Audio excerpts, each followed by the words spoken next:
Alright, is everything working? I'm looking at this and no, not everything is working. I still cannot figure out how I get the little video in the corner to play. Like, it plays sometimes, it doesn't play other times. If I go back to the window and give it focus... which window is it? It's that one. Okay, if I go back to the window and give it focus, then I get video from it.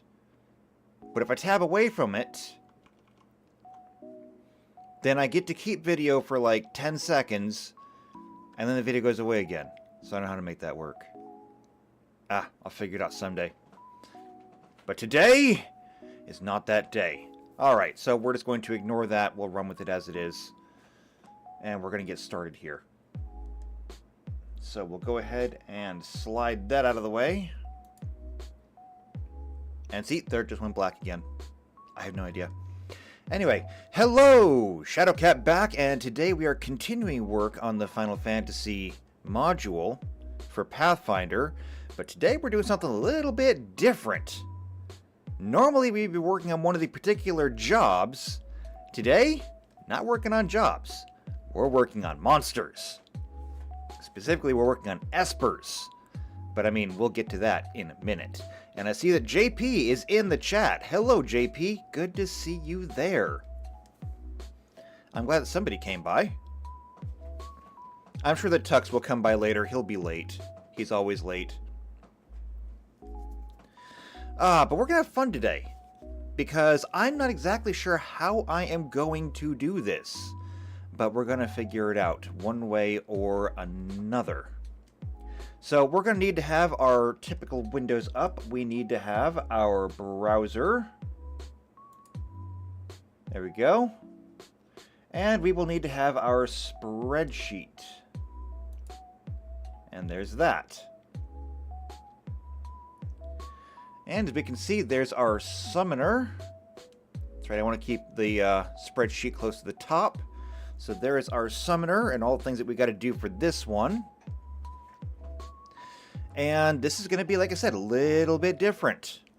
Because I have gone through and copied down as best I can the stats from the monster to make myself kind of a template to use.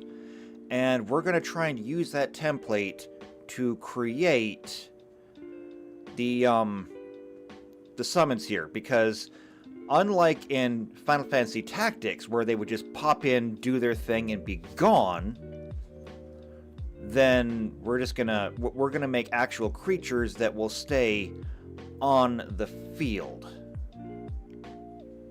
And so this is potentially going to get a little bit complicated because we may have to go looking for some information that is not necessarily readily available.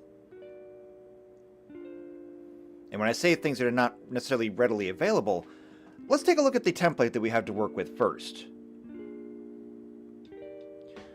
So the template that we have is right here, okay? And you can ignore the pointer over here. That's going to come into play later. But for now, we're just going to kind of make this work as it is. So obviously we have things like name, alignment. Not terribly important, but we will try to give them alignments. Size is going to be a big problem for us, because I don't exactly know how we're going to make their sizes, or how we're even going to determine their sizes. For example, the first one is going to be Moogle. How big is a Moogle? I have no idea. Especially since almost nothing is consistent across Final Fantasy games. Because my go-to place, the game where I have seen the most Moogles in anything, was Final Fantasy IX. And unfortunately, Final Fantasy has this habit of going either realistic or chibi. And they kind of like to swap back and forth between each one. For example, Final Fantasy VI, to be fair, it was a sprite game, but it was kind of chibi. Final Fantasy VII was more realistic, at least as best as they could. Or maybe it was the other way around. Maybe 6 was the realistic one, 7 was kind of chibi. And then 8 was absolutely realistic. 9 was kind of chibi. And then 10, realistic. And I didn't actually play 11, so I don't know. But 12, you actually had realistic-looking people. 13, I would struggle to call anybody that was in 13 people, but they were definitely something. I see that Blizz is in the chat. Hello, Blizz. Good to see you. Either way, things are not really consistent across Final Fantasy games, so finding, like, a proper size for some of these is going to be difficult. Moogles should be some of the easier ones, though. So, for example, if we come back to... Oh, not this one. Here. We can come over to this, and we can see if maybe we can find some Moogles in here. Actually, let me come over to a different window and do this. So, Final Fantasy Moogle.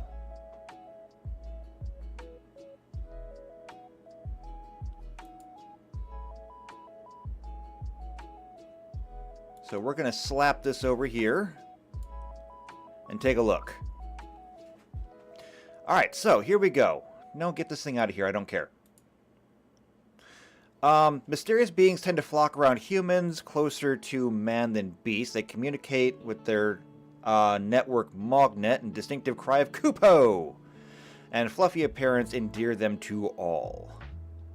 However, can we find out how tall is a Moogle? So, Moogles are one of the Final Fantasy series mascots alongside Chocobos and Cactars. They have numerous merchandise. Yes, they do. We know that. Appearances, profile. Yeah, I mean, they've been in basically everything. Which is half of the problem. Let's see, although their appearance has changed, they are characterized by small wings, usually pink or white fur, pom-pom on their heads, usually mild temperature, and enjoy eating vines and Kupo nuts. That's the concept artwork. Ooh, glad that changed. The Moogle's pom-pom is a red ball of fur on a thin, wiry antenna. However, I don't really see anything around here that really goes to the size of a Moogle. It just says down here, wary of contact because of their size. They might specialize in gadgetry, tinkering, engineering. Yeah, it just really doesn't... It doesn't say how big a Moogle is. And that's kind of unfortunate, because that means we're going to have to make some guesses.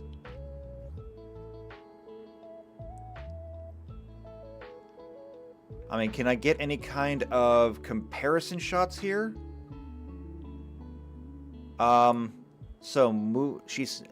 Okay, so there's Yuna, and she sees a Moogle. Is that a real Moogle?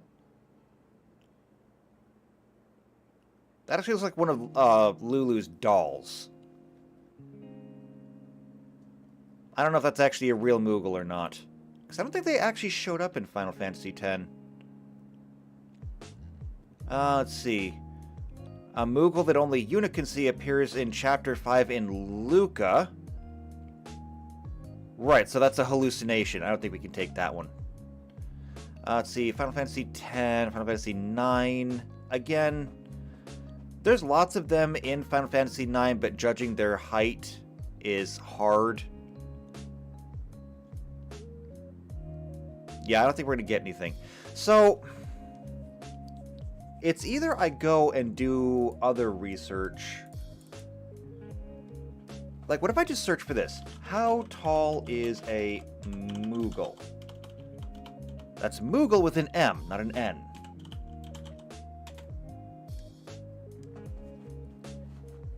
Let's see.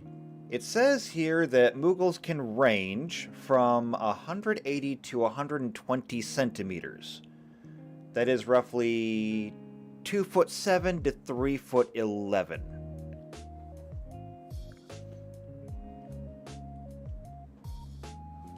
Okay. Well, if that's the case, that gives us a range of things. Blizz says there was a Mog and Kate Sith in Final Fantasy VII. That is true. However, Mog was not a Moogle. Mog was a robot. For that matter, so was Kate Sith. So I can't really use them as evidence. All right, so why don't we look at this? We got an estimate here on heights. And this is from the same thing. I mean, it might even be from this this page.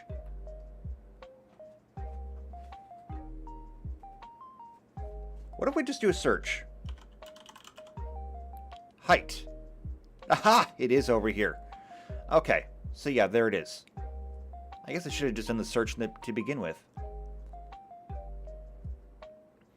So this is actually from Final Fantasy XII, specifically. But it is one of only 2 mentions on the page.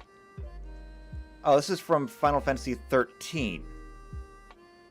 Oh, that just says they tend to fear heights. So we literally have only 1 set of numbers here. And it's right here. You know what? That's fine. We'll use it. We'll use it. So, why don't we say how tall a halfling is? How tall is a halfling?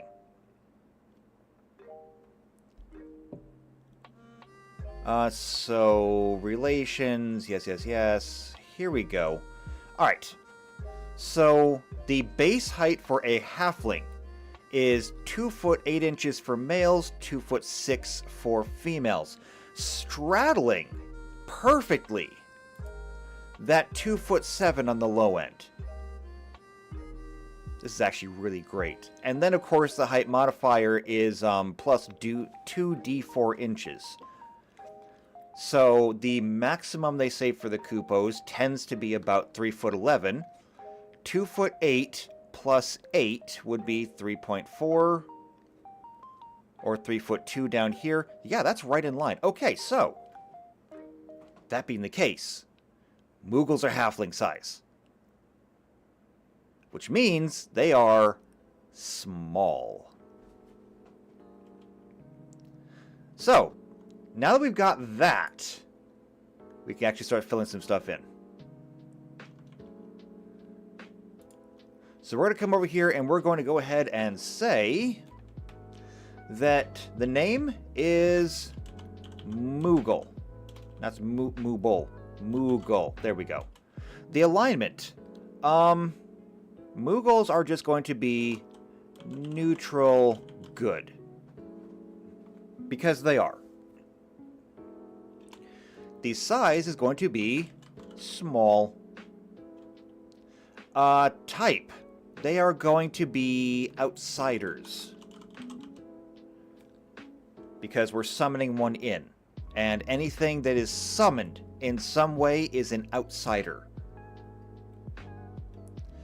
Alright, initiative. Let's see. How much initiative should we give it? I guess we'll have to kind of leave that one for later and see what we can do. No. Senses. Alright, now here's where this is going to come in. Why don't we go ahead and pull up a monster? Just so we can get an idea of what we're dealing with here. So we're going to go to the bestiary. We'll go ahead and pick that, and we just need anything at random. Anything. How about this? So we've got a Monadic Deva Angel. So just like we were talking, we've got the alignment, we've got the size. Our Moogles are outsiders, just like angels are outsiders. Although, it does give it a whole bunch of extra stuff here. I don't think we need to worry about that. Initiative, we'll get that later. Senses. I see no reason why a Moogle needs necessarily to have these extra senses. It will need to have perception, obviously. Do Moogles actually have any kind of extrasensory perception? Because it did mention the Mognet earlier.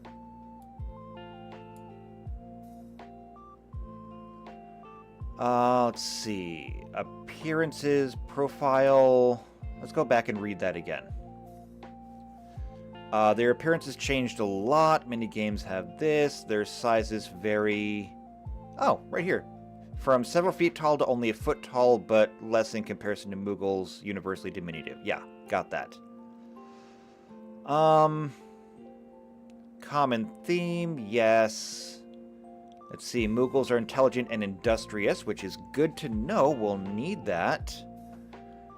They can communicate across long distances, a feat often attributed to the Moogle mail service Mognet. But in Final Fantasy IX, that was literally actual mail. Like, you would literally get letters from them. So I don't think they're telepathic in any kind of way. Yeah. So I don't think they have any kind of extrasensory perception at all. Meaning that their senses is just going to be perception. And plus question mark. And they do not have an aura.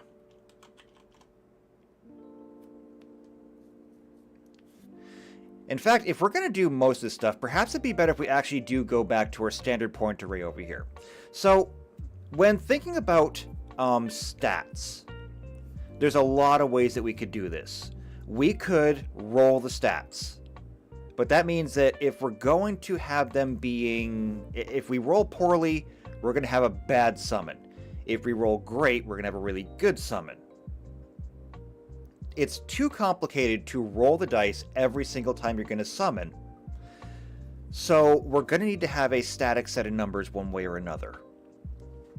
That leaves us with two options. Number one, we can sit here and meticulously try to figure out exactly what stats should be what numbers. Or we can borrow from Dungeons & Dragons and we can say we'll use the standard point array.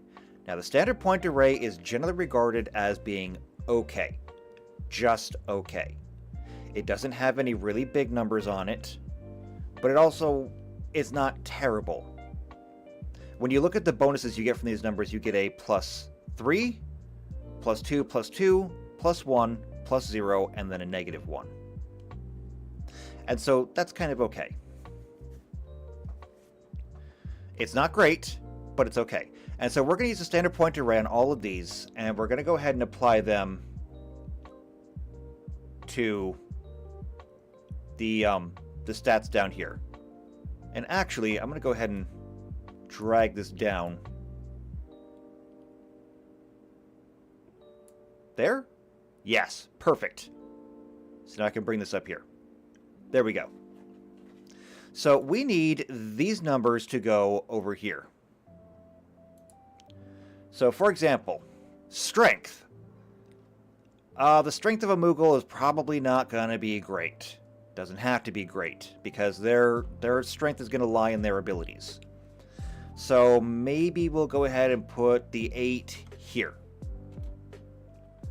As far as dexterity goes, they do have wings, and they do fly pretty well. So maybe, because I want to save the 15, maybe we'll put the 14 here. Besides, 14 is a really good number, because 14, I think, is the first one to get you the, or no, wait, it's odd numbers, right? No. Yes? Hold on. Thinking. 10, 11 is +0. 12, 13 is +1. Yeah, it's the even numbers that get you your bonuses. So that's a +2.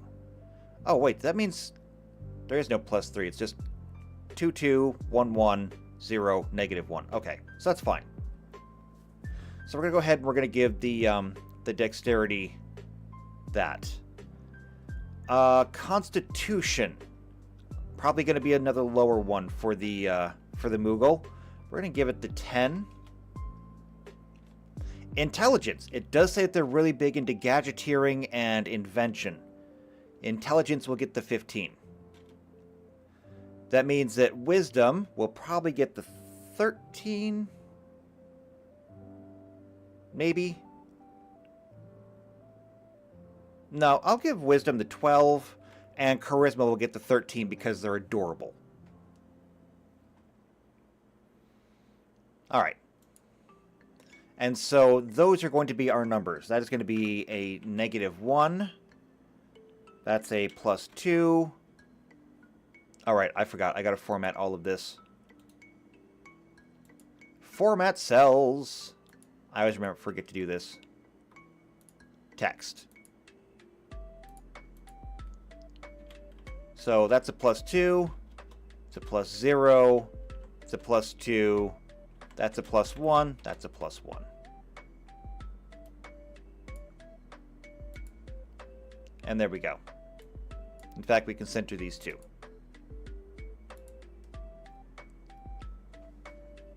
Now, in terms of things like base attack bonus and all of these, I have no idea. For a Moogle base attack bonus, what do we want to make that?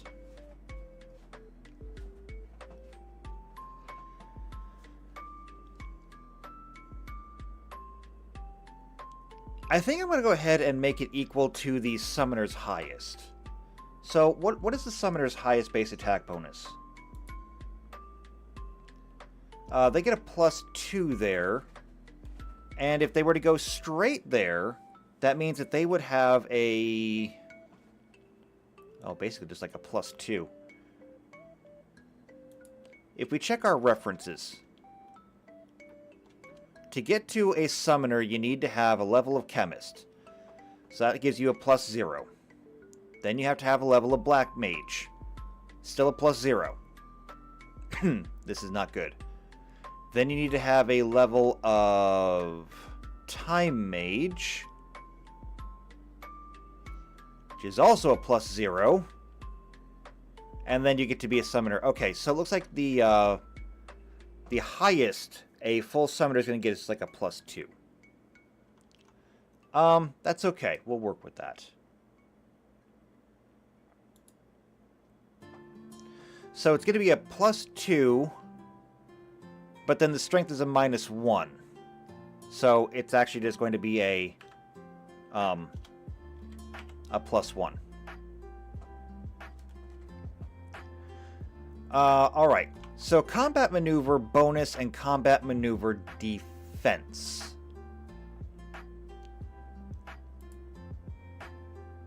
So for here, we're going to need to go back and look at combat. So that's under game mastering, combat. Because combat maneuvers are something pretty unique to Pathfinder, and they're a little on the complicated side. But I mean, that's true with a lot of combat stuff. Again, the joke is, your entire party of players are probably absolute morons outside of combat, but as soon as initiative is rolled, they turn into Sun Tzu. And I just cannot, I cannot express how true that is. Because as soon as initiative is rolled and combat begins, everyone is now a 5-star general.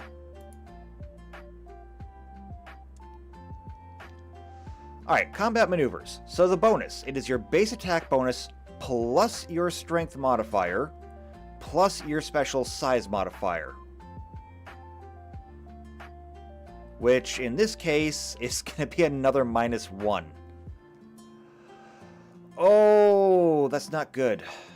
That's really not good. Okay, so we actually do need to leave this as it is. So that's got to be a +2.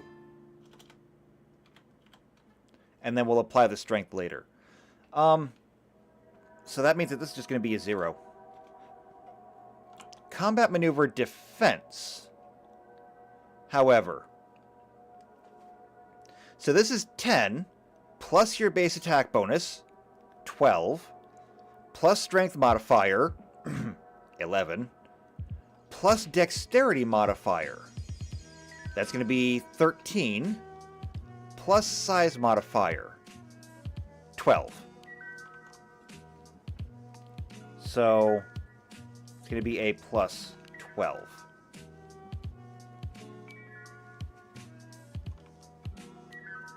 Or no, wait, it's not a plus anything. It's just 12. It's kind of like your armor class. Alright. Feats we'll get to later. Skills we'll get to later. Languages we'll get to later. But is this enough for us to actually start doing stuff? It kinda is. Alright, so current initiative. Because of dexterity, it's just going to be a +2.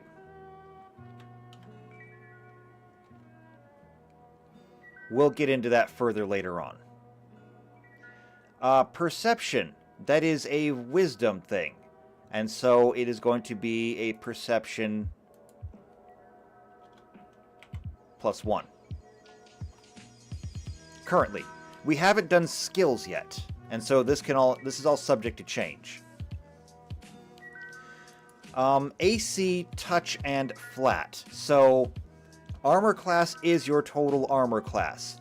Touch is without your armor. Flat is without your dexterity.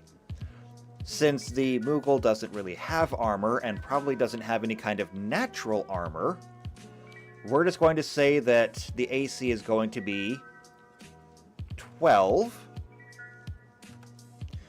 Touch is without armor, so it's still going to be 12. And without dexterity, it is only 10. Actually, that's not true. Take it back, that's not true. Because AC also has a size modifier. And since the Moogle is small, that's a +1. That's going to be 13, 13, 11. Aha! Now, as for HP, standard rule is monsters get D8s. And while we could roll all of this, what I think we're going to do is we're simply going to say that the summons should we roll the HP or not? Or should we just have a static number? Static numbers are actually a lot easier. Yeah, I think we're going to do that. I'm going to go ahead and go with static number. And I'm going to make it as the strongest summon that we can. And so the summon is going to be the equivalent of... Geez, what should they be? Now see, this is where things actually get kind of complicated.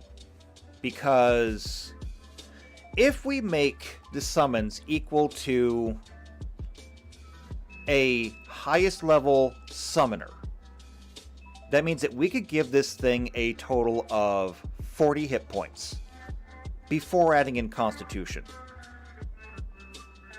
Now, 40 hit points, if you were to like bolt straight for the summoner, which would make you at a level 5 summoner a level 8 character.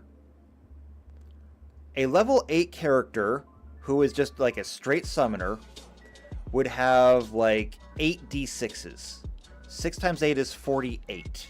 Meaning that technically speaking, you would have more HP than your summon. And that just doesn't sit right with me.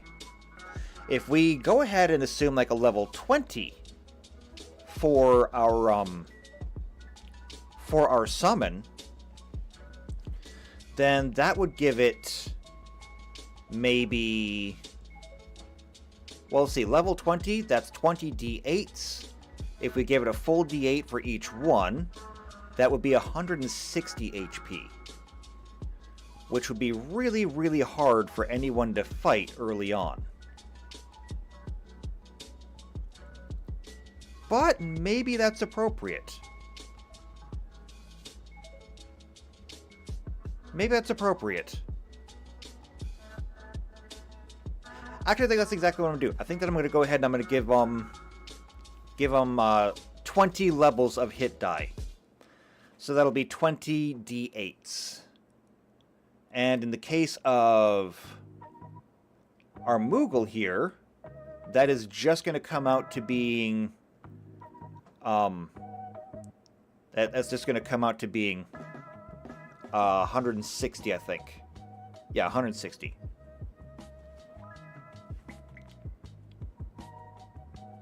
Currently, at least. So we're going to say 160. And that will be 20d8.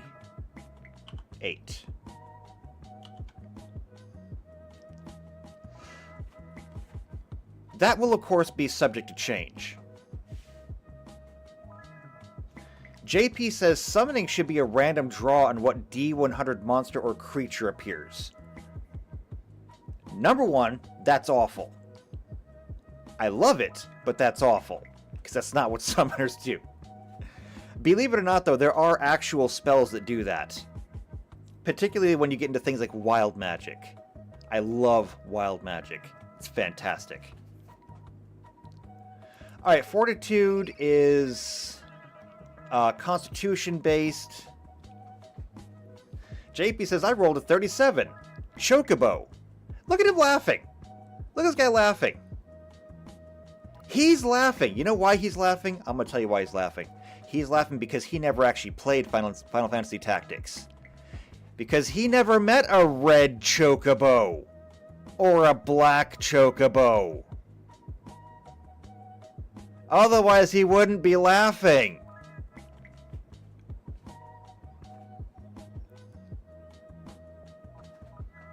Seriously, you have no idea how screwed you would be if I let you guys summon chocobos. Or how screwed everything else would be if you guys could summon chocobos. But I mean, if you can summon it, then so can the bad guys. Here's the thing. Tactics has chocobos, and yellow chocobos are just great big chickens. Okay? They can peck you, they can scratch you, whatever. But they're not the only chocobos in Tactics. I don't remember how many chocobos there were.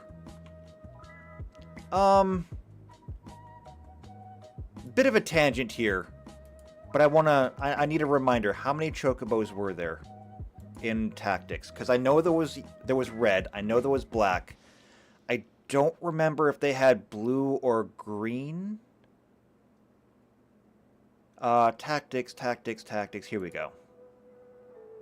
Chocobos in Tactics. JP says, let's have a campaign that's wild magic only. Obviously, you've never played with wild magic either. Granted, I'm actually cool with it. I love wild magic, and I love wild mages, but nobody would want to play that. Because you would kill yourself. Let's see. So, rank 1. Yellow chocobos. They're among the first enemies encountered in the game. Movement range, yeah. Then we have rank 2, black chocobos. Black chocobos can fly. They're considered the berserkers of their kind, possessing the highest physical and magic attack. It is accompanied with the lowest HP and speed. However, they hit like a truck. Their ranged move, Choco Pellets, though, makes them more dangerous than their yellow counterparts. If they're next to an ally with the Beastmaster support, they get access to the Choco Meteor, making them as deadly as their red counterparts. Choco Meteor. Yes, it is the same as the Meteor spell. And then red chocobos, of course, have Choco Meteor. And by the way, when you fight chocobos, you can be fighting anywhere from, a handful to sometimes being outnumbered by them. And if they're next to an ally with the Beastmaster's support ability, they get access to Choco Cure. So just, yeah.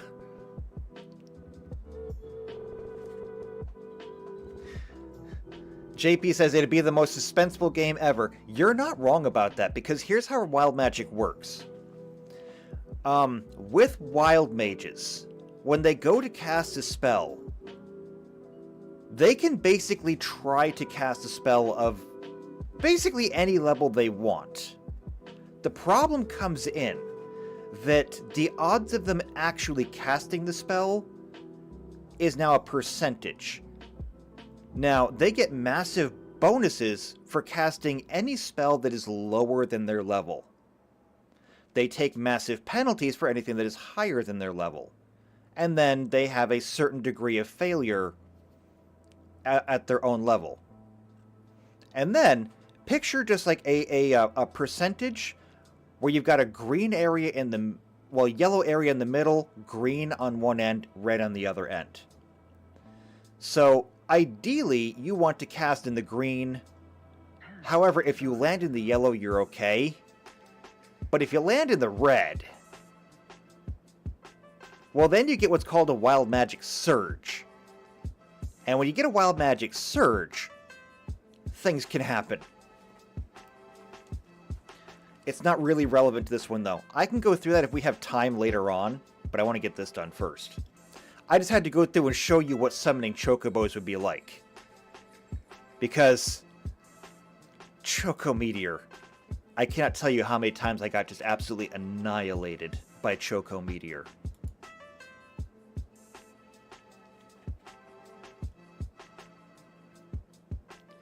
JP says wild magic equals wizards with ADHD. No, wild magic is wizards with a gambling problem.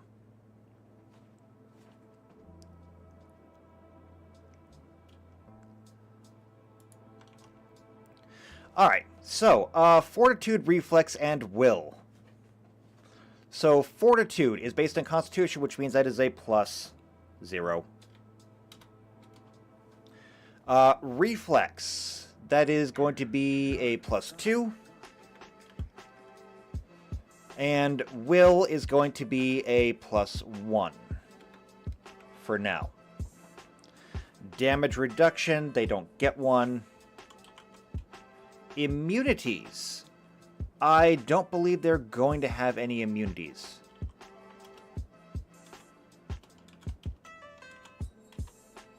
Spell resistance, also none. And weaknesses, none. They're not fragile, but they're not tough either. Let's see. Speed. Now, this is where things are going to get a little bit interesting. Because we're going to have speed being 20 feet. However, they do have little tiny wings. And so we're going to go ahead and say that they can fly.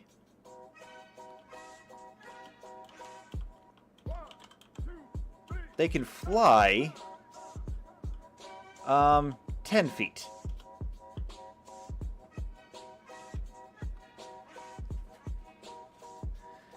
And so we can have that. Then we get into the actual attacks.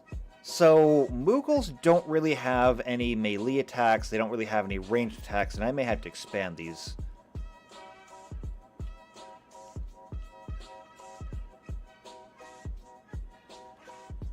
Oh, wait, did I forget Space and Reach? I think I forgot Space and Reach. Or is that part of size?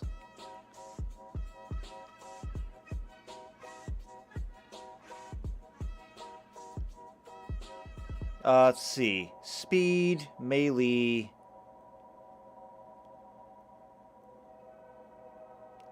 Oh, wait, I think I might not have Space Reach on here because it's small. Space Reach might become more important when we get into the larger things like, you know, Bahamut, who will be an actual dragon. But I mean, that's coming later. So, melee, we're just going to go ahead and we're going to say, claw. Actually, do they even have claws? Let's find a picture of that Moogle again.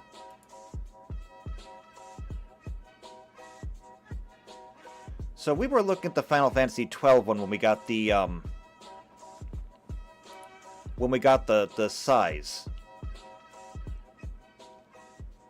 I don't really see claws.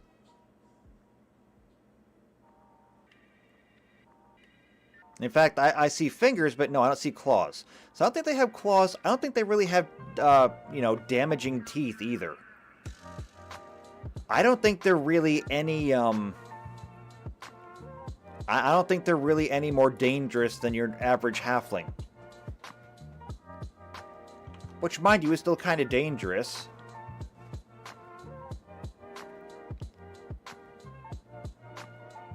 So, yeah. I'm curious, if I go back into the bestiary, what happens if I look under H?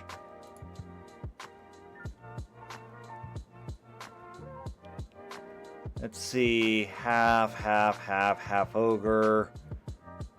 I actually don't have halflings in here. That's kind of hilarious. Alright, so here's what we're going to do. Melee is just going to be unarmed. And that's going to be at a plus base attack bonus, which is going to be a 2.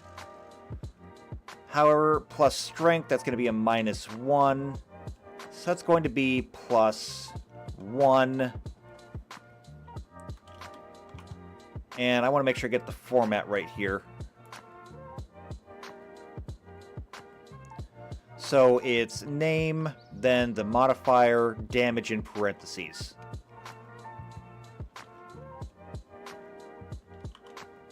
And that's going to be 1d3 -1 non-lethal.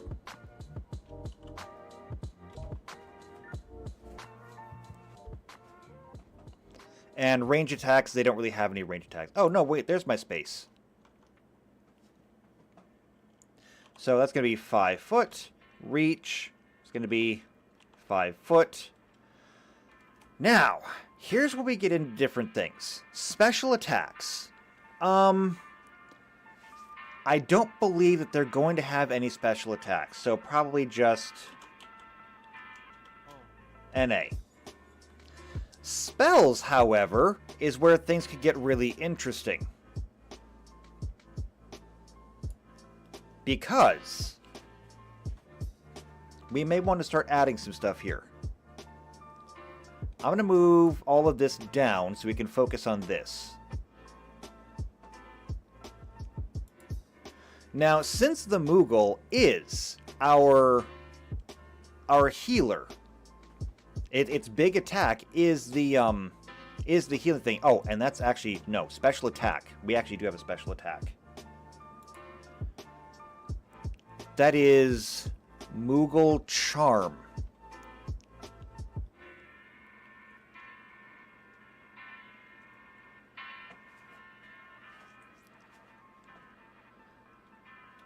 Okay, so yeah, Moogle Charm.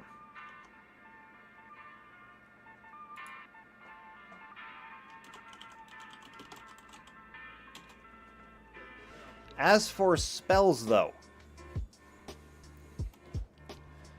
so Moogle Charm is going to heal upwards of 5d8.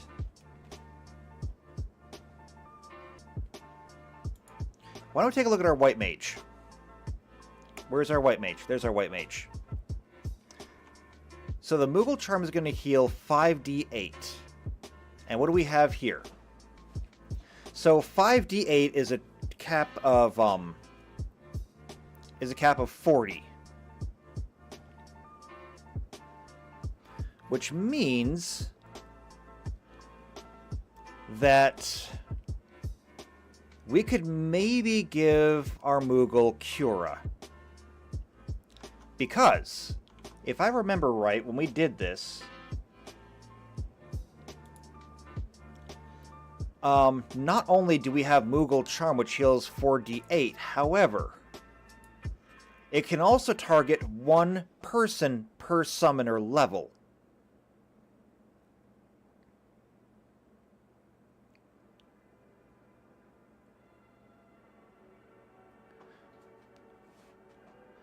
So what I think we're going to do is we're going to give the Moogle access to both Cure and Cura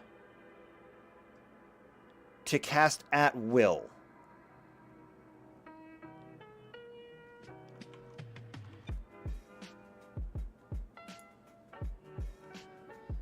So this is going to be Cure and Cura.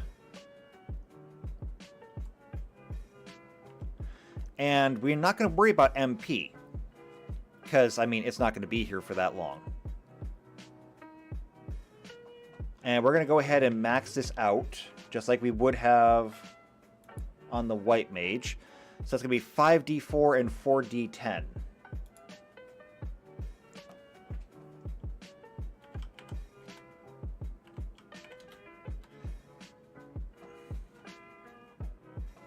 And there we go. So we'll just call that the Moogle spells. Casting at will, of course, no MP to really care about. Once the Moogle's on the field, it can go through and it can slap people, but it would be far better suited to just, you get a heal, you get a heal, you get a heal. Oh, my time is up. Moogle Charm. Heal everybody and be gone.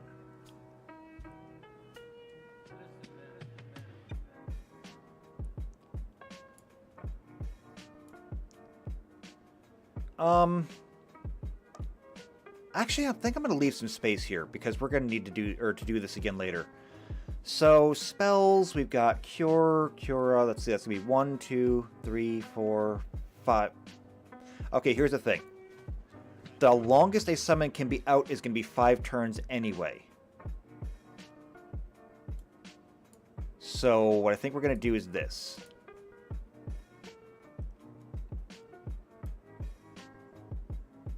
We'll give them a maximum of 5 spells that they can use.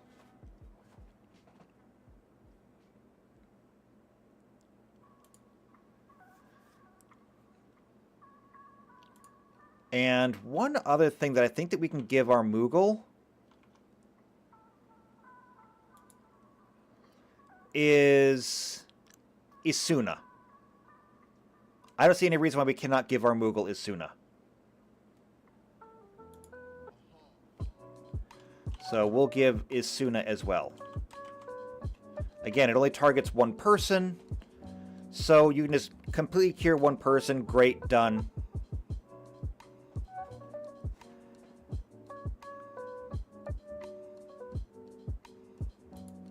Now this one is just going to be another not applicable. They don't have a ranged attack.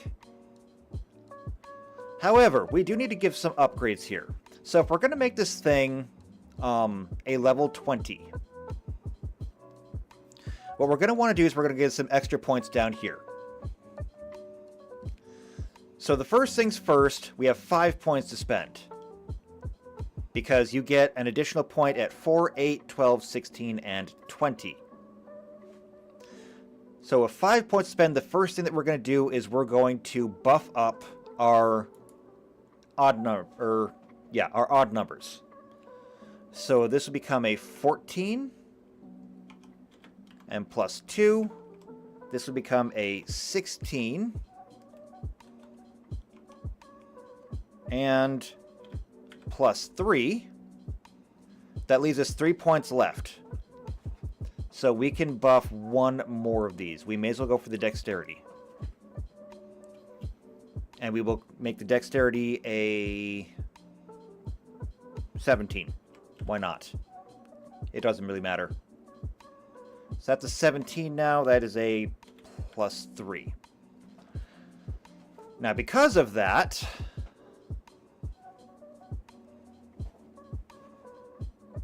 actually, if I was smart, I probably would have turned a lot of these into actual formulas, so that these change along with. I probably should have done that. I didn't even think about that till now. Probably should have. So, like, oh, that would require actually changing these back, so... Ooh, wait, no, hold on. Let's take this one and go back to default formatting. So this one will be equal to...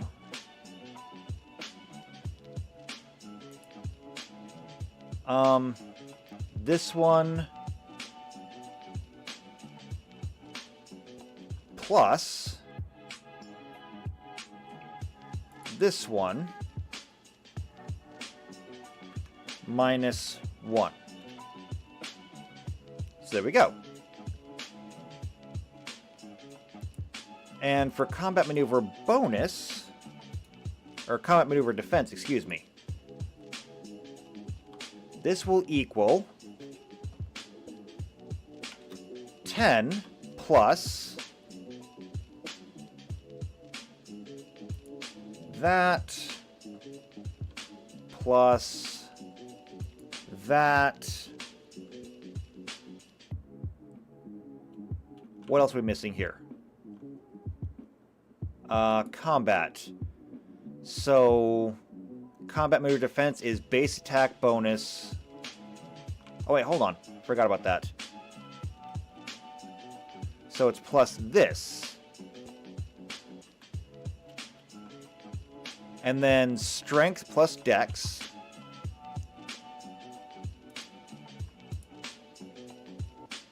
And then minus our size modifier.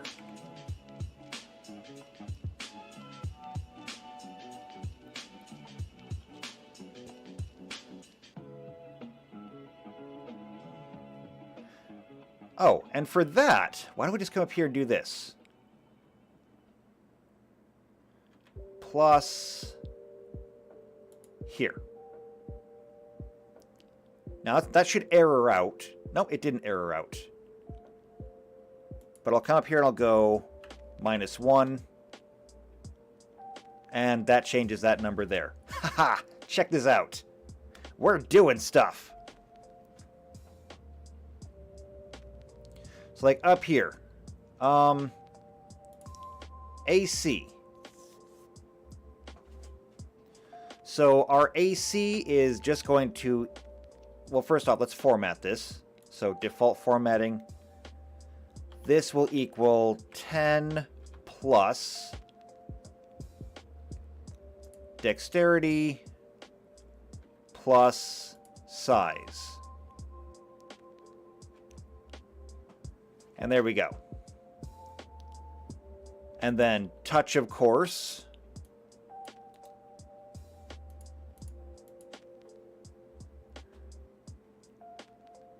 This is going to equal 10 plus just dexterity. And I don't remember if touch AC actually gets a size benefit. I think it does. Oh, and wait, this is wrong actually. This should be a +1. There we go. That makes all my numbers change again. But let's just make sure. Touch armor class should be in here. Or maybe it's under armor. Let's see, attack roll, armor class. Here we go. Let's see. Armor can limit your dexterity. Yes, I know that. Other modifiers, dodge bonuses, size modifiers. Touch attacks. They disregard armor, including shields and natural armor. They only need to touch you. If you are the target of a touch attack, your AC does not include any armor bonus, shield bonus, or natural armor bonus. Other modifiers such as size, dex, and deflection, if any, still apply normally. Good. And then flat-footed, I guess, simply is missing your dexterity, so you still get your size bonus to both of those. And so this one is simply going to equal 10 plus that.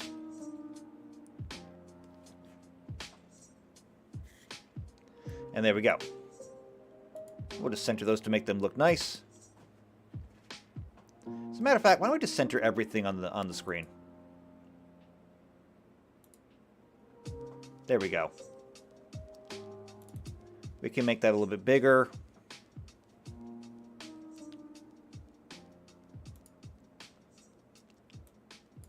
These attacks can actually be left justified. That way they're still fully readable.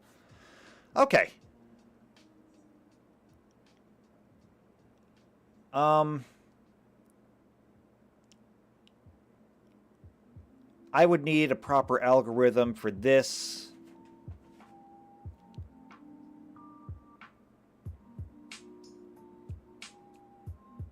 I'll think about that later. So yeah, instead we're just going to go back to looking at some of these. We already applied the 5 levels of that. Now for feats, what do we want to give our healer summon for feats? If we just look at how many feats it should get by being level 20, you basically get a feat every odd number level, so we're talking like 10 feats.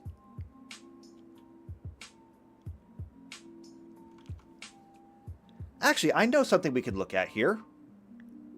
I'm going to duplicate this page here, because I need to have another one open. Why don't we look at feats that Eidolons might get? So, classes, down, down, down, Summoner.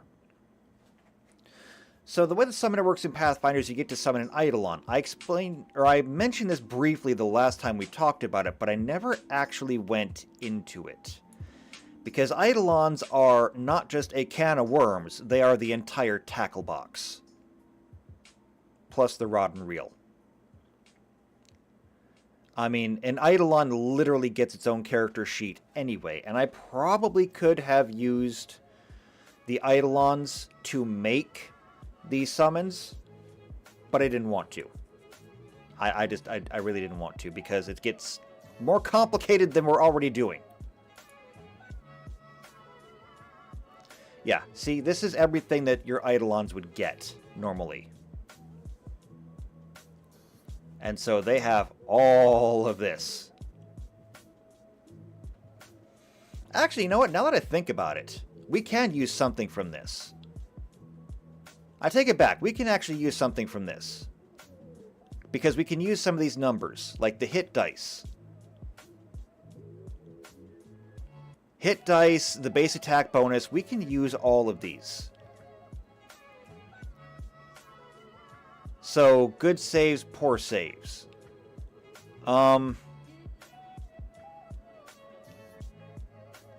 Good saves, bad saves. Which one do you get more of? Let's see. They get to possess 2 good saves and 1 bad save. Okay. That is normally determined by the creature's base form. We're just going to assign them as we feel needed. Okay, so we can use some of this.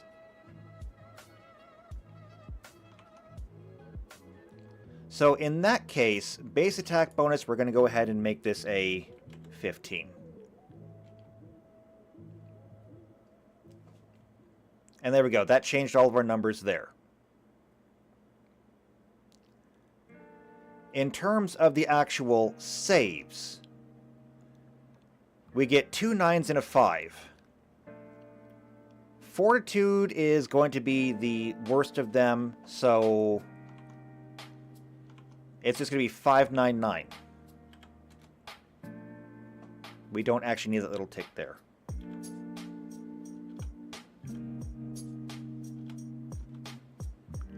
Nine, 9.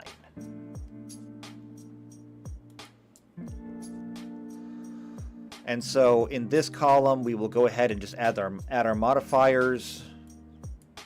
So we'll go ahead and go default formatting. This is going to equal this one plus this one. So that's going to be just a 5.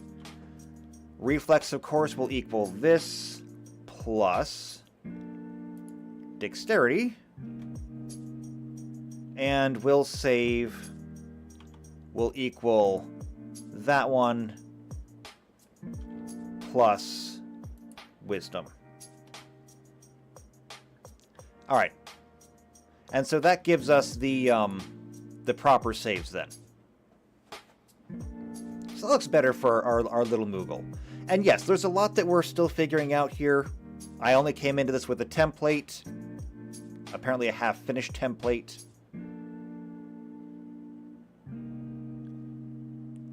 But we're making it work. Is there anything else here that we can really use? So, armor bonus, strength dex bonus, evolution pool. The evolution pool is nothing. Maximum number of attacks, also nothing. Hit die, however, 15 of them. So instead of having 160, we're just going to have like 15 d8s. And what does that come out to? Actually, it's probably going to be 120. It is 120. See, I can do math.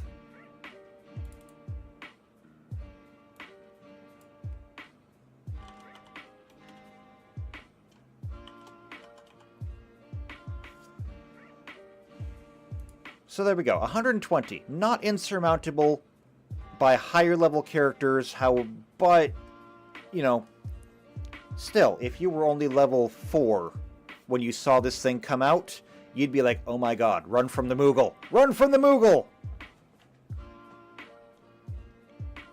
And that's just kind of hilarious.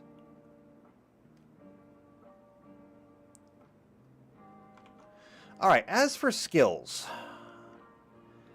the list of an Eidolon's total skill ranks. The Eidolon can assign skill ranks to any skill, but it must possess the appropriate appendages to use some skills. The following skills are available for Eidolons. And so we will give these to our Moogle as well.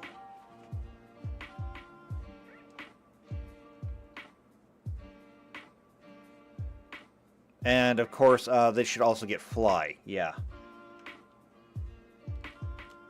So, we'll just copy these over.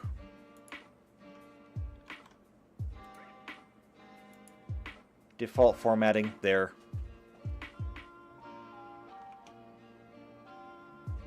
And we also need to add a fly. So, BC, it would go here.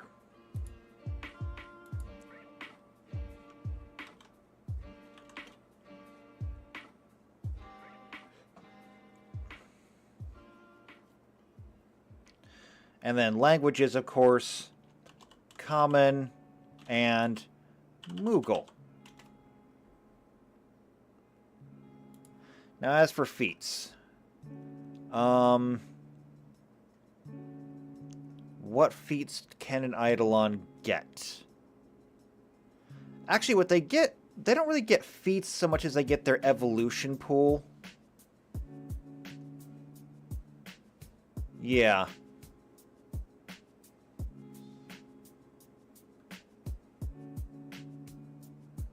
And then here's where we get into how you actually build your Eidolon. And then there's evolution, such as base magic, bite, bleed, claws, climb.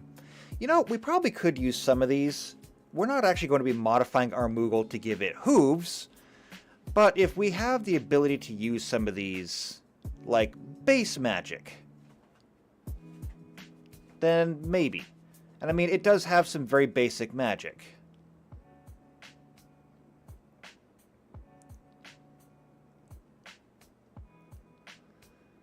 But a lot of these really just are an upgrade to the summon itself. Like, ability increases constrict, doesn't really work. Energy attacks, doesn't really work. Extra feet. Yeah, so, I mean, it even stipulates here that these are not feats. Which means that we could technically give it any other feat that we wanted to. I wonder if there's any summoner-specific feats. Like, do we get, bonus feats or something? No, not really. Okay, then we'll just have to do this the hard way. We're gonna need another tab. We're going down to feats.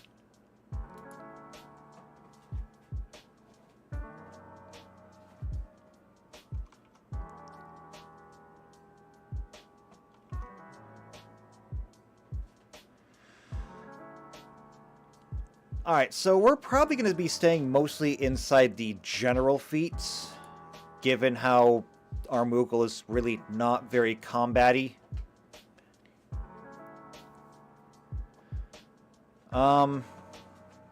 Why don't we look at things that maybe involve healing?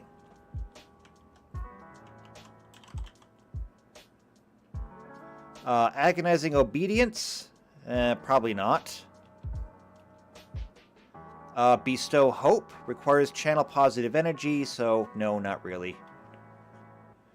Channeling, cleansing, that requires more channeling. That requires the True Healer class feature.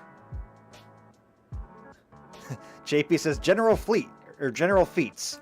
Salute!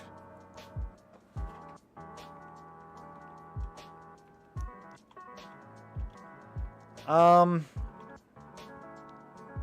don't know. I don't think we're gonna get a whole lot in here. It might not have even matter. I don't even know if we need to have feats for our summons.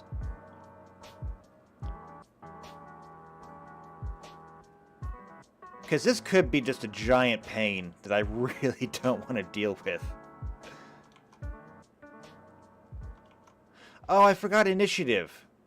Does the Eidolon get an initiative? It gets hit dice, it gets a base attack bonus. It does not seem to get its own initiative.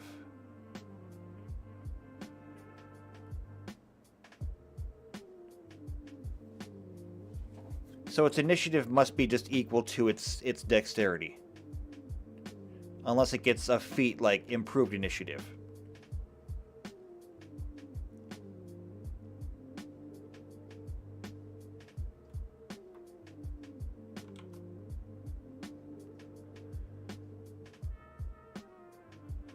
So maybe we'll do that. Why don't we give it improved initiative? So, improved initiative. Which is absolutely a wonderful feat. And that just gives it a +4 to its initiative. And we didn't upgrade the dexterity, so 3 dexterity +4. That is a +7 initiative. So that's always good. And, you know, that makes sense to have as a summon.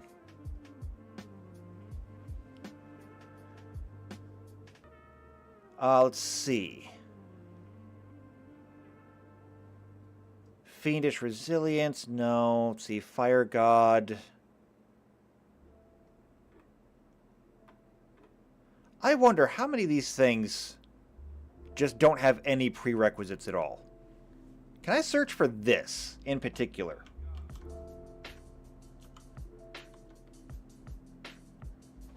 Yeah, here we go. Burning Amplification. Whenever you cast a spell with the Fire descriptor, you can take a -1 penalty on the attack roll to reduce the spell's saving throw DC by 1. And cause any target that is dealt fire damage to catch on fire. That is great. Useless right now, but that is great. Chilling Amplification, same thing, except you would cause them to be chilled. Combat Advice. Grant an ally a competence bonus on the next attack roll against a chosen enemy. Yeah!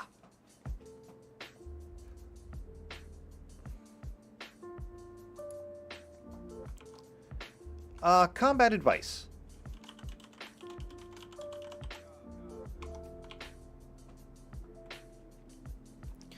Combat casting, we're not dealing with concentration spells, so there's no point. Conceal Scent, not really going to be important in the middle of a battle. Corsair, +2 initiative while on ships. +1 damage with a light or one-handed weapon on ships. No. Cosmopolitan, read and speak 2 additional languages.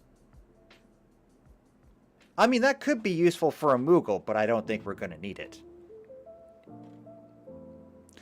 Deceitful, don't need it. Deft Hands, +2 bonus on disabled device and sleight of hand, no. Elemental Confusion, you can infuse elemental spells, no. Elemental Focus, no. Elongated Cranium, gain bonuses and penalties based on your head shape. Sure. Endurance, +4 bonus on checks to avoid non-lethal damage. Probably not useful. Exotic Heritage, +2 bonus on skill checks with a skill of your choice. No. Issue Materials, this isn't really important to us. Fast Crawl, no. Fleet, your base speed increases by 5 feet. Maybe. Why not? Fleet. And then we can come up here and go to speed.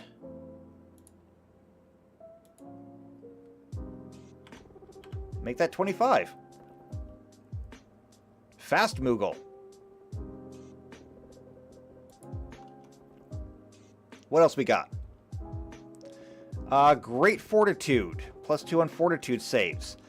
That is actually our weakest one, so maybe, yeah.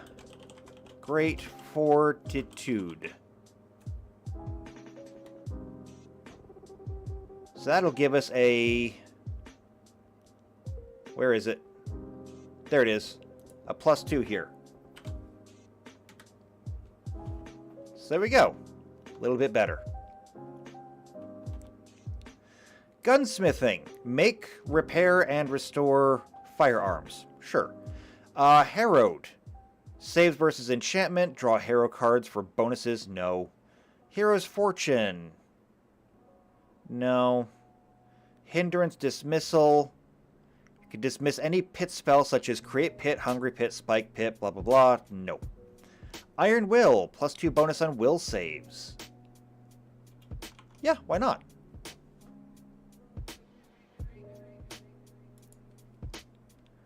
Iron Will.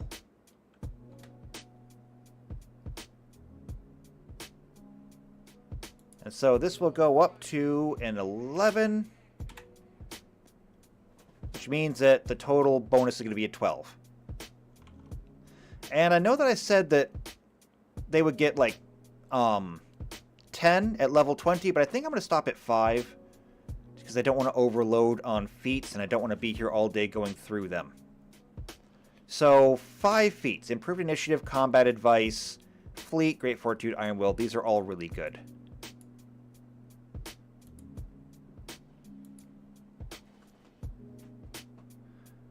And so when I look at this, I think this is a pretty good looking Moogle.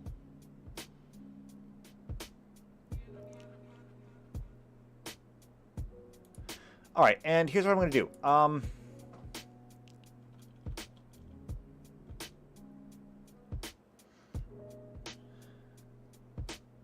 The HP is going to be 120 as a base.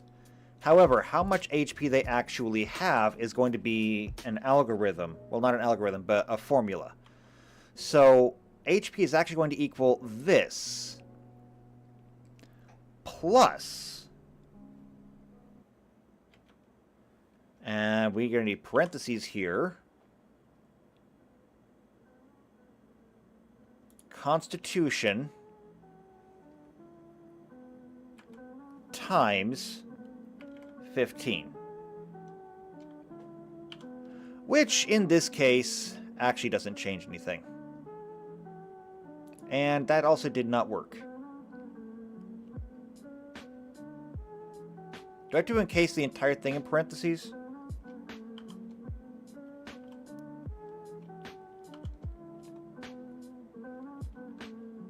Nope, that didn't work. Oh, wait, hold on. Default formatting.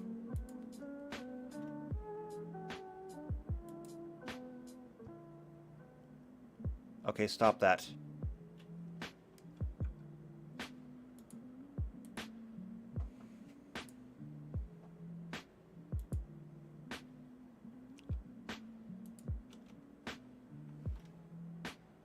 There we go. Okay, now it's working.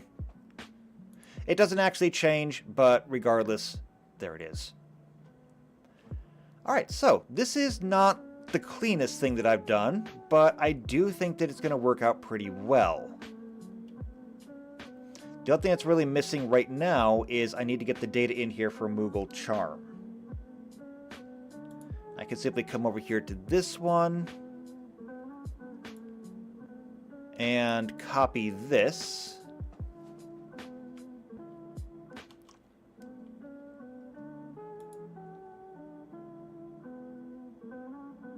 And wait, I just had it. Here it is.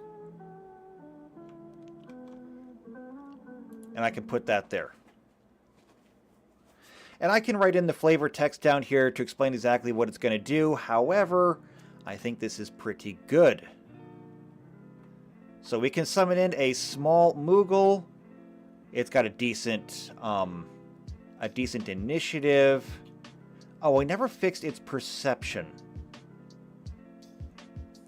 And it does have perception as a skill. So these are the total skill points it has, I believe.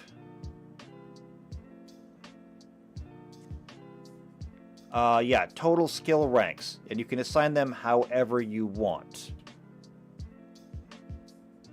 In this case, we have 1, 2, 3, 4, 5, 6, 7. And we have 60 points. And that does not divide nicely. What's the closest I can get? 60 divided by 7 comes out to about 8 points. So we're just going to go ahead and add 8 points to the perception. And so that'll be perception is plus wisdom, so that'll be a total of 9.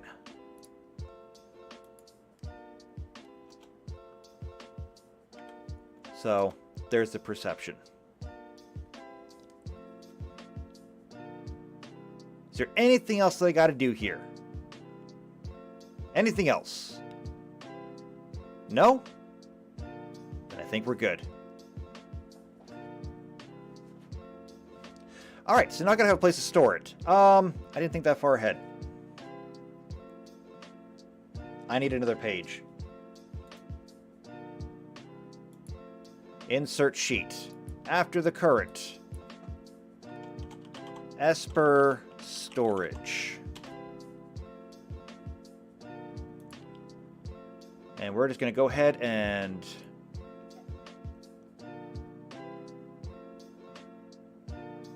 grab everything here, copy, and paste. And there we go. There's our Moogle.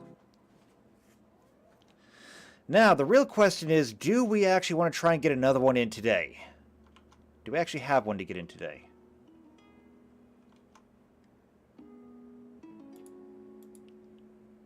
So if we take a look here, we've got 1, 2, 3, 4, 5, 6, 7, 8, 9, 10, 11, 12, 13, 14, 15, 16. I should probably try and get another one in today. Okay, we'll try and get Shiva done. I didn't want to go too far over 2 hours today because I have other things going on today, but we'll try and make this one quick.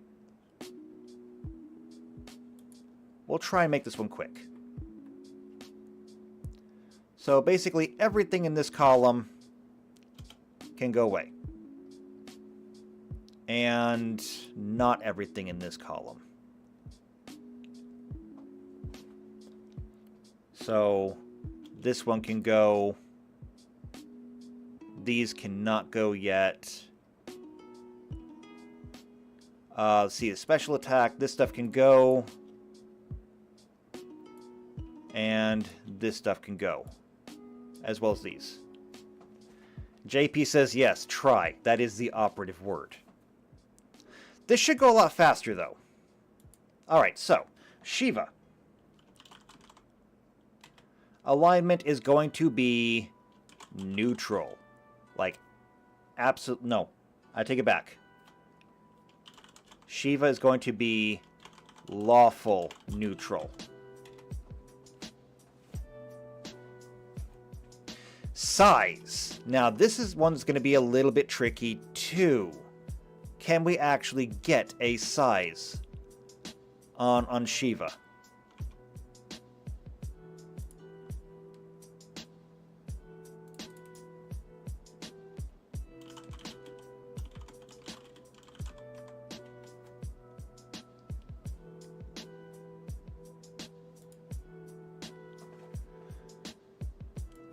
All right, so I'm going to bring this over here, and let's take a look. So, Shiva is a frequently reoccurring ice elemental summon. Yes, we know this. We know that she is humanoid. We know that she looks human. The question is just how big is she? So we're going to start this off real easy. Just look for height. There is nothing. There is nothing at all. My instincts tell me that I want to have her be medium-sized. Because she's... well... it's not a great picture, but I mean, there she is, and there, I guess, is one of your players. That's at least large, if not huge.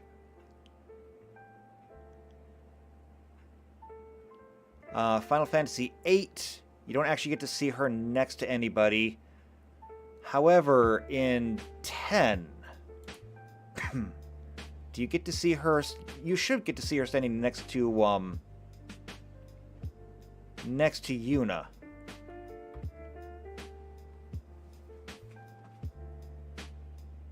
Cards.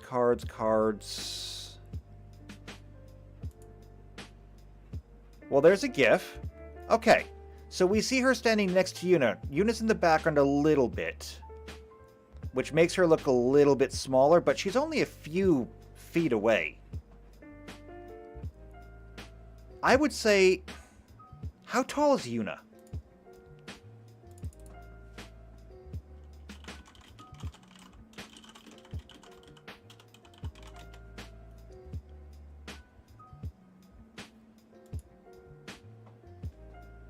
Okay, Yuna's super short. Yuna only stands at 160 centimeters or 5'3". I firmly believe that that puts Shiva right there in the 6-foot territory. Maybe 6.5 feet, but pretty firmly in medium-sized territory. Okay, that's what we're going to go with. So size is going to be medium. And that is a +0. Type, of course, is going to be outsider, initiative. We'll get to it. She does not have any special senses as far as I know. Aura, however. I wonder if it would be possible to give her a cold aura.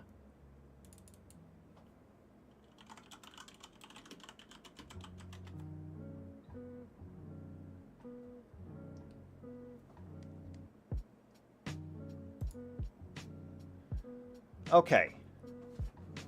So as it turns out, there is actually something for this. Move this tab over to this window. So this is a spell called Frosty Aura.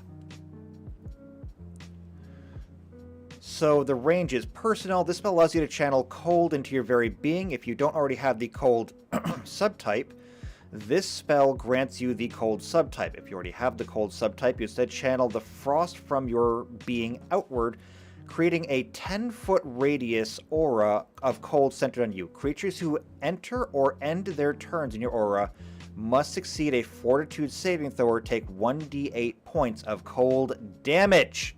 Yes! That is a good aura. That is a good aura. I like it, and I'm going to use it. So you are going to be an outsider and cold. Your aura is going to be frosty. And that is going to be 10 feet. 1d... Well, hold on. What was the save on that? Let's see. Fortitude saving throw. And that is going to be a DC... well, this is a spell, so it's going to be dependent on the particular mage.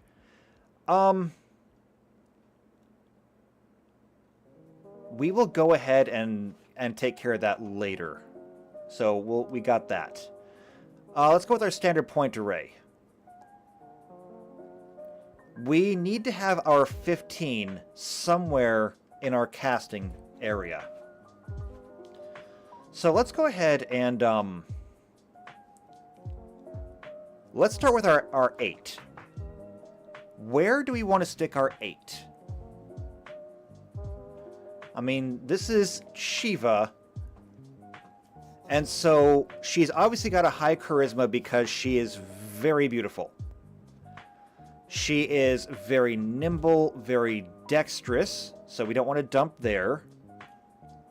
She doesn't look like she's the strongest, but she doesn't look weak either, so maybe not there. Her constitution? Possibly. In fact, that makes sense, because if she's got the frosty aura, it might mean that she just doesn't want anybody to get near her, or maybe she doesn't need to worry about people getting near her. So maybe we go ahead and put the 8 into Constitution. She'll have less hit points, but you still don't want to try and hit her.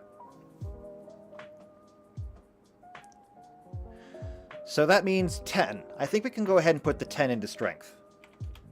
Like I said, she looks pretty average in Strength. Dexterity looks good. I mean, she doesn't look a ballet dancer, but we can go ahead and put the 12 there.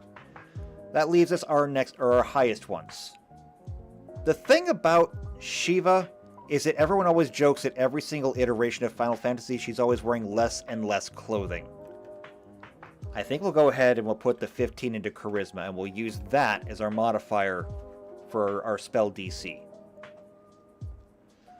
So now we got a 14 and a 13. We're going to go ahead and go just in reverse order. And there we go. And we'll be able to make these better over time. In fact, why don't we go ahead and take care of that now? We know that we've got 5 points to spend. So we're going to go ahead and we're going to make this 14, 16, and that leaves us with 3 points extra.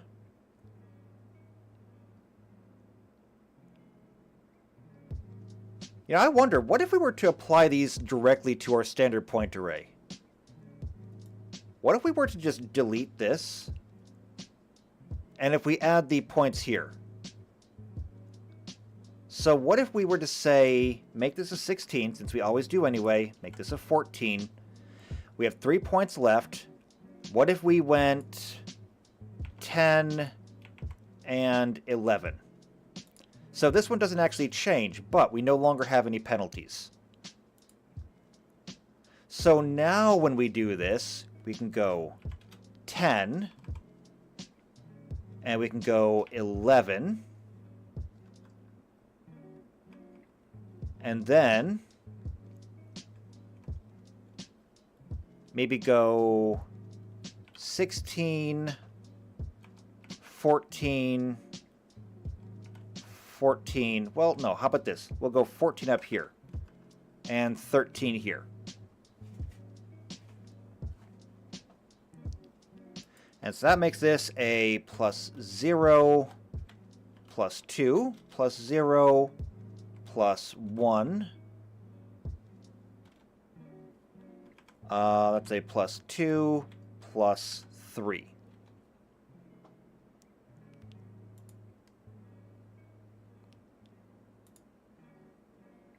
And base attack bonus is going to be 15. And I deleted these. Damn it. I put it in the wrong column is what I did. Okay. We just need to go back to our reference. So, combat maneuvers. I'm looking at armor class right now. Combat maneuvers was here? Yeah.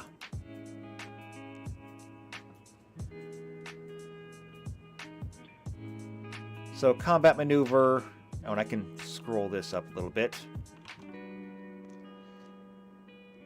This is base attack bonus plus strength plus size.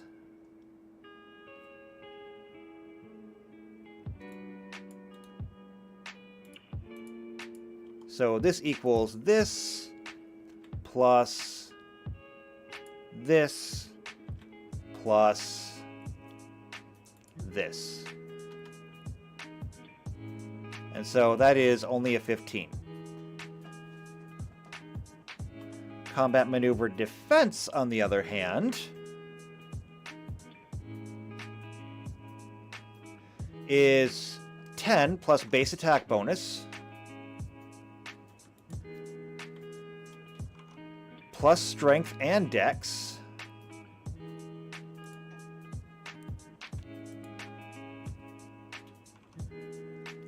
plus size and anything else. So plus size, enter, and that gives a combat defense of 27. She does not fly, so we can just copy the skills directly from the Eidolons.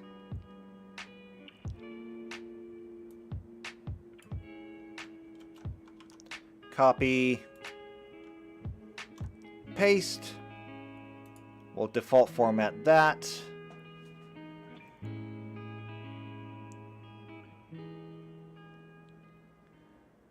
And there, that takes care of that. Oh, I forgot to delete this one.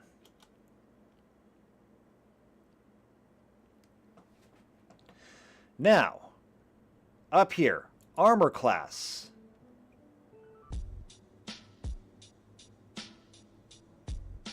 So currently, all of these things are good. Our armor class is going to be... Does she get any kind of natural armor? For that, why don't we actually look at the bestiary? And specifically, what if we treated her like some kind of cold elemental? Because she kind of is an elemental.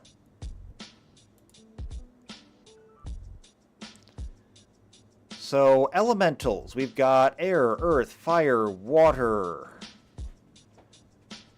Elemental fiends, elemental constructs, elemental dragons. Standard elementals.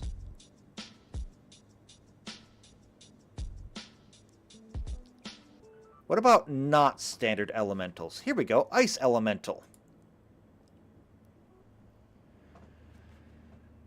So, how about a medium ice elemental? What do we got here? Okay, armor class is 16. Touch is 10, flat-footed is 16 because they've got a +6 natural armor. There we go. So we can go ahead and say that the armor is going to be 16.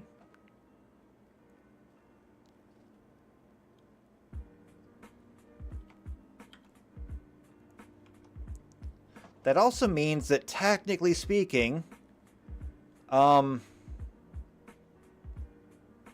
we need to have a category or a thing for natural armor.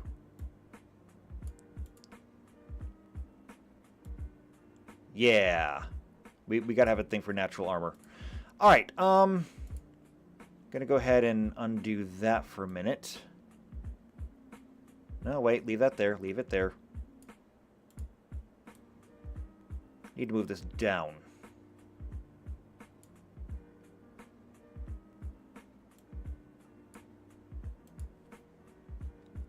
So, natural armor.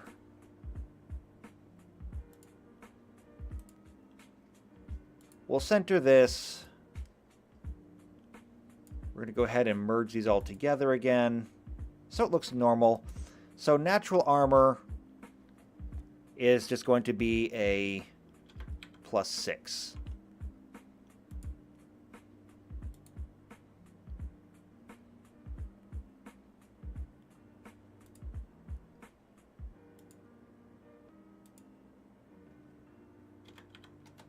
There we go.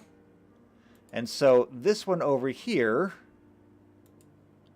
is going to be plus this. And there we go. So there is Shiva's armor. As far as hit points go, she's going to get 120 as normal, but will she get more than that? The answer to that is a resounding no, because she does not have the constitution for it. As far as our medium ice elemental over here, what does he have for HP? 30. It's okay, though. He's only got 4 hit dice. If we wanted to compare him to something else, why don't we try the Elder? The Elder has 16 D10s. I guess elementals get D10s for 152. So, pretty much right in line.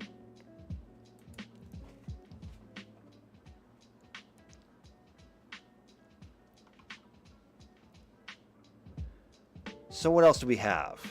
As far as our saves go, taking a look, good dex, poor con, good wisdom. So we're looking at good reflex, good will, poor fortitude, kind of like the Moogle. So this is going to be +5, +9, +9. Now, damage reduction. I don't think there's going to be one. Immune, however, to cold, spell resistance, NA, weaknesses, fire, obviously.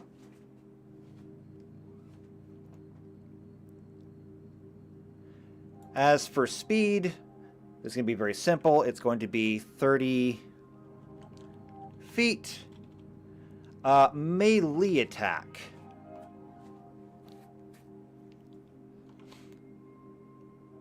So the ice elemental here just gets a normal slam attack. And that does damage plus cold. Which is what we want to do as well.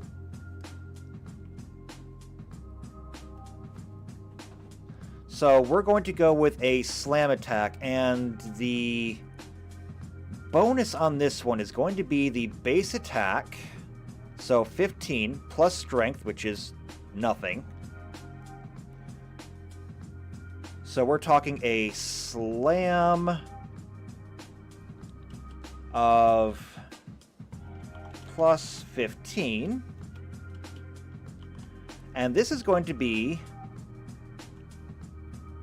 1d3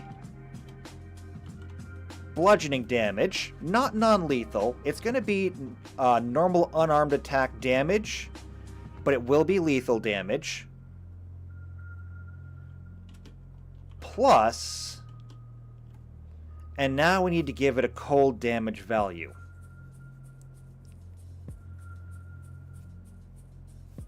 I don't really want to make it too powerful, although it is going to be a level 2 summoner, thus a level 5 character. Let's think about this. A level 5 knight. So that means that somebody who went... Well, actually, no. What would be the equivalent of the equivalent of a summoner?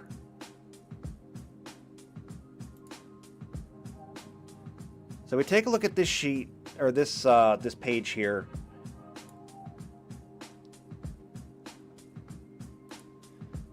Oh, no, bring that back, bring that back. So we've got Chemist, Black Mage, Time Mage, and then Summoner, and can't really see it here. Can I make this bigger? Open... Nope. Here we go. Open Image in a new tab. There we go. Now it's bigger. So we've got Chemist to Black Mage, Time Mage, Summoner. Over here, it would be Squire to Knight to Monk to Samurai. Okay. I believe most of those are D10s.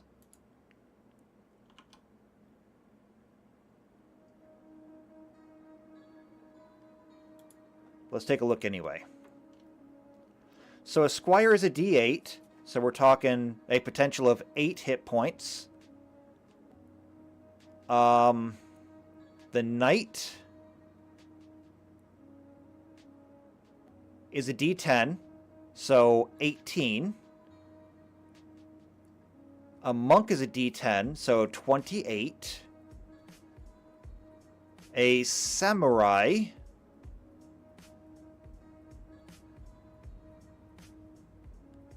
is a D6. So that's only like 34 hit points.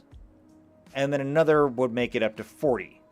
So we don't really want our summon to just be able to one-shot other players. So we're probably not going to go above one die. So what I think we'll do is we're going to go to our attack, and we're going to say it'll be 1d3 bludgeoning plus... We'll double the cold damage. So we'll go 1d6 cold. Now, of course, this is in addition to the fact that if you're being hit, you're inside the the frosty aura, which is going to be another D8 worth of cold damage. So, yeah, really bad. And a range attack. She needs to have a ranged attack, and this is going to be just ice. And how do I want to do a range attack?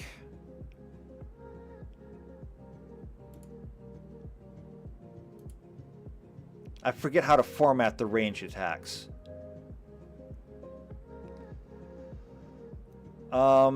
Who can I get? I know. Give me like an orc or a goblin or something. Well, no, they're probably going to have weapons. So I probably really can't use them.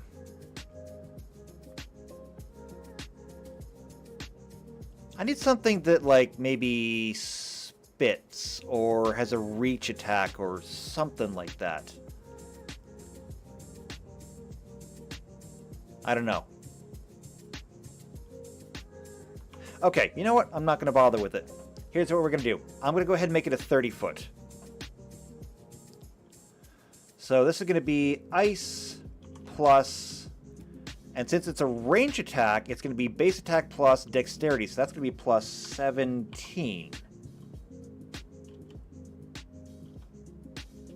At a range of 30 feet, so it's basically just one more movement category. Oh, well, first. And this is just going to be 1d6 cold. 30 feet. Now, her space, of course, is going to be 5 foot. Reach will be 5 foot. Special attacks. It's going to be like Diamond Dust or something. Special attack is going to be Glacial Shards.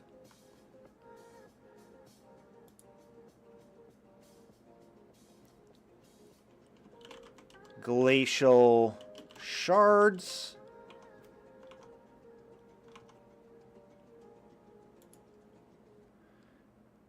This does cold and piercing damage in a cone.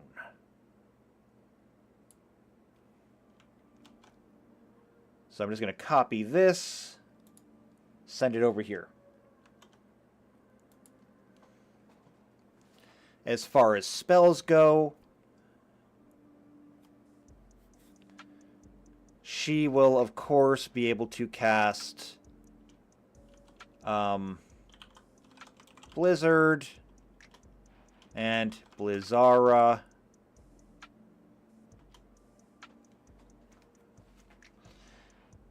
And maybe I should give her some kind of defensive spell. Like maybe Shell.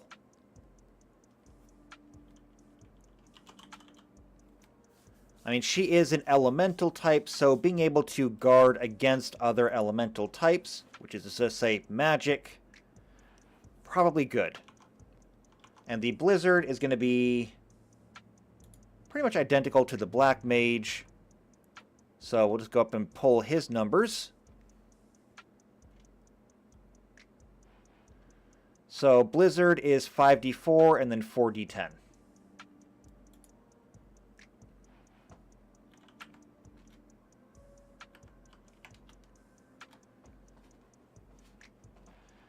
And then Shell, I don't know if I have rules for Shell. Do I have rules for Shell?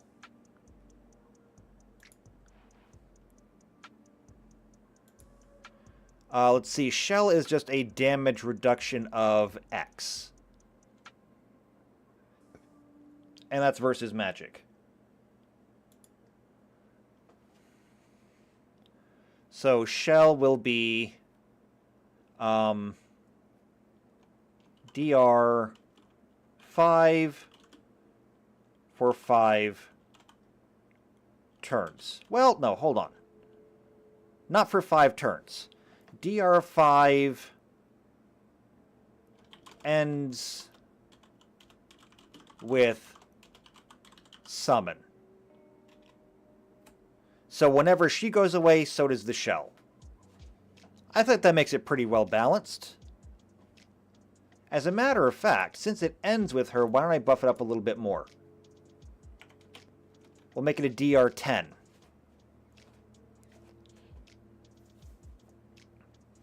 But when she goes, it goes. Which means that, yeah, you can get a pretty awesome damage reduction. But now you're choosing between, do you want to be more of a protective summon or more of an offensive summon? Your choice.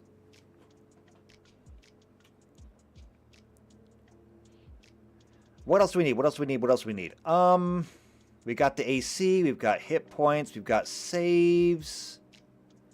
We need initiative. Why don't we just go ahead and give her the improved initiative, same as we did for our Moogle, which will give her an initiative of +6. Senses. She's not really going to have any extra senses as far as I know. So that'll just be her perception plus her wisdom. So that'll be a +8. No, +10.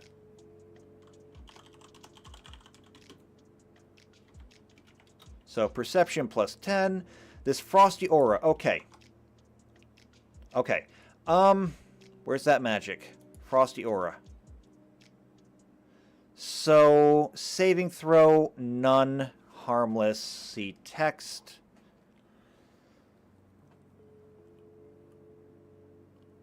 Okay, so creatures who enter or end their turns in the area must succeed at a fortitude saving throw or take 1d8 points of cold damage.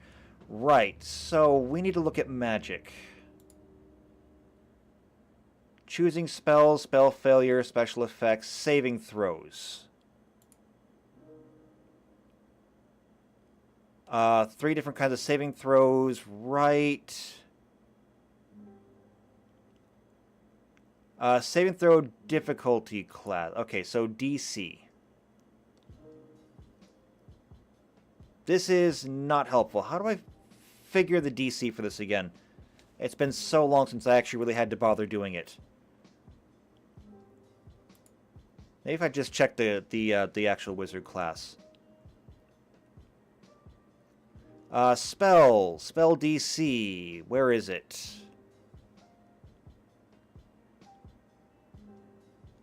Oh, difficulty class for the saving throw against a wizard's spell is 10, plus the level, plus the wizard's intelligence. In this case, we're going to use her charisma. So it's going to be 10 plus charisma, which is 13, plus the spell level. What is the spell level for this? It is a level 4 spell. So we're talking about a DC 17.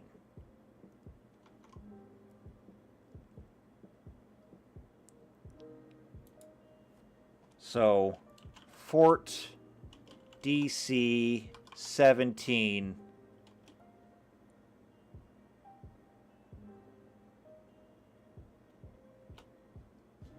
Right? I forget how I actually want to write this. 1d8 cold Fort DC 17. There we go.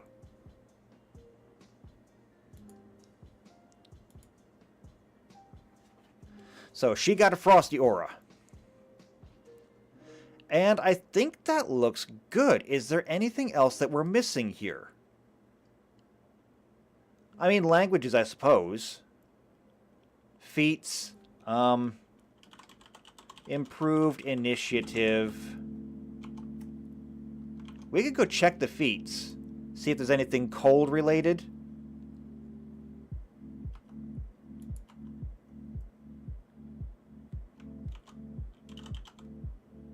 Alright, so there's 9 mentions of cold.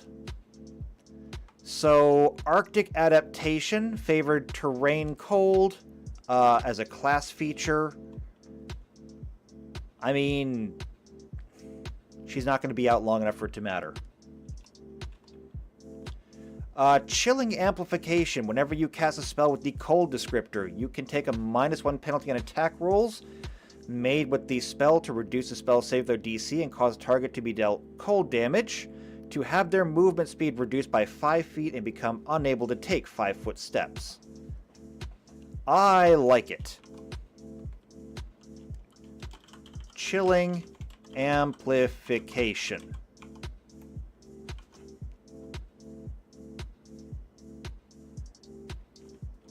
What else we got? Let's see. Echoes of the First World? No. Energized Wild Shape?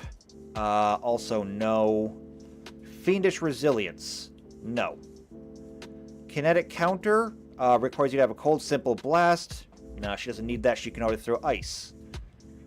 Rugged Northerner. Treat cold weather conditions as 1 step less severe. No, not useful.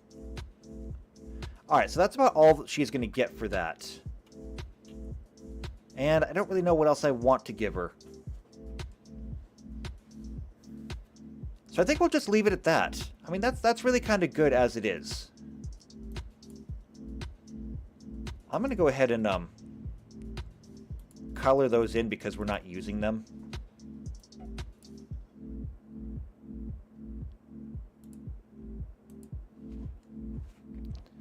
And I think I'm going to call that one good.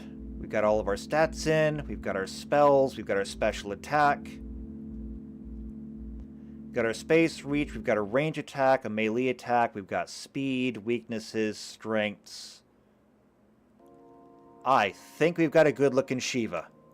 So she pops out in the field, and everybody starts shaking in their boots. Whether it's from fear or cold, who knows? But now we should be able to just copy this over.